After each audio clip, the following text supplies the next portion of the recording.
shir ay isugu yimaadeen waxgaradka salaadiinta iyo imaamyada ugaasyada dhammaan beelweynta Gargaarta Hawiye oo maanta ka dhacay Muqdisho ayaa lagu ilaamiyay gogol weyn oo lagu xalmarin doono walaalaha Maxamed Gargaarta Madhibaan kaasoo la filayo inuu qabsoomo 4 bisha 7 sanadka 2020.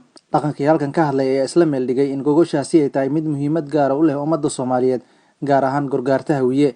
gogoshan oo qiimaha badan oo halkan lagu dhigay waxay ka tarjumaysaa mideynta ama isu imaanka midnimada walaalaha Gargaarta Hawiye inay isugu yimaadaan ee ka wada hadlaan arrimaha iga quseeyo dantooda, karaamadooda, sharaftooda, cizigooda, ixtiraamkooda, wixii yaro qaladaad oo dhacay ee meesha laga turxaan bixiyo. mar haddii dhaxashu naga dhaxayso, mar haddaan isku aabanahay, mar haddaan dalka iyo dadka naga wada dhaxeeyo, waa in wixii sharac khaldamay maanta sharci islaamka iyo dhaqankeena suubanba waa in lagu dhaqmo. hadda kadibna waxaan rabnaa inaan ummadda Soomaaliyeed u cadeyno hawiye shiraayo Maxamed Gargaarta ka maqan inaysan dhici doonin. walaalahood beesha uga jiri doonaan dhaqankii ay ka mid yihiin duubabkooda duubabka hawiye yihiin.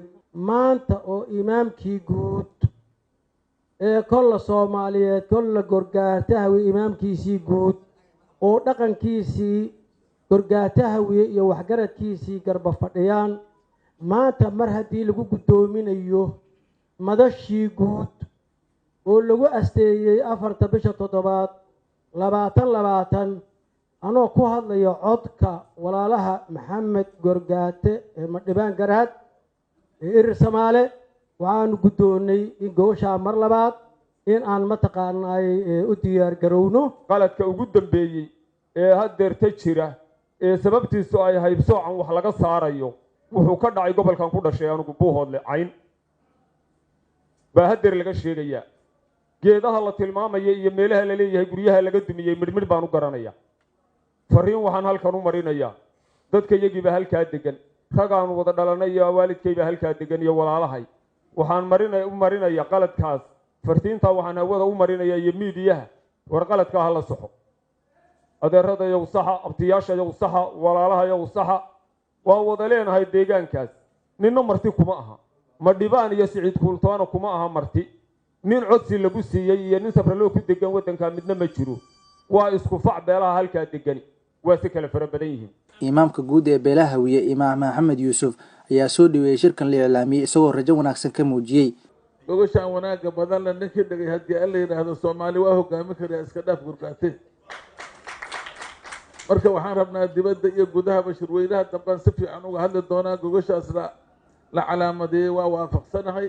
shirkaasna haddii alla yiraahdo ana ka iclaaminay halla keeno xamar gogoshan halla keeno Gargaartana hay isugu yimaado walaxsuul iyo saxiix lahaana ku kala qaadahayna haddii alla yiraahdo iskula dhaqanno.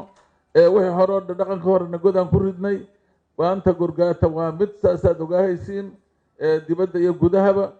ugu dambeyntii warmurtiyada ayaa laga soo saaray shirkan waxaana warbaahintu u akhriyay afhayeenka midnimada Gargaarta Hawiye Saciid Bashiir Maxamed. waxaa shir isugu yimid dhaqanka Gargaarta Hawiye oo ugu horeeyay imaamka Gargaarta Hawiye Imaam Maxamed Yuusuf iyo dhaqankii Gargaarta oo dhan waxa ay ka soo saareen bayaan guud shirkii maanta ka dhacay magaalada Muqdisho. ugu horeyn waxa ay iclaamiyeen shirweynaha midnimada Gargaarta Hawiye in uu qabsoomo 4 bisha 7 2020. golaha dhaqanka ee Gargaarta Hawiye waxa ay si wada jir ah u ansixiyeen una hirgeliyeen guddiga farsamada oo ka shaqeynaya gogol xaarka iyo gogol dhiga shirweynaha midnimada Gargaarta Hawiye oo lagu xalmarinayo walaalaha Maxamed Gargaarta oo uu gudoomiye u yahay gudoomiyaha Garaad Xuseen, Garaad Maxamuud, Garaad Cagay. goluhu wuxuu dhammaan ugu baaqayaa salaadiinta Soomaaliyeed in ay ku wada noolaadaan nabad iyo wada jir. waxa ayna ka digayaan dagaalada iyo gacan ka hadalka iyo shaqaaqada ka soo cusboonaatay gobolka degmada Buuhoodle ee degmada Werwer. waxayna leeyihiin goluhu waxay leeyihiin nabad ayaan ku baaqaynaa dadkuna inay wada noolaadaan weeye oo wada noolaansho lagu wada noolaado. intaas ayuu ahaa bayaankii maanta aanu ka soo saarnay imaam maxamed yuusuf cali imaamka guud ee Gargaarta Hawiye ayaa ku saxiixan. maxamed qays xasan maxamed on cable TV magaalada muqdisho. adeega cusub ee shirkadda Dahabshiil iyo Dahab haddaba macmil adeegan cusub ee casriga ah waxa uu ku sahlayaa in adigoo jooga gurigaaga ama goobtaada shaqo aad lacag ugu xawishid asxaabtaada iyo ehelkaaga jooga daafaha dunida.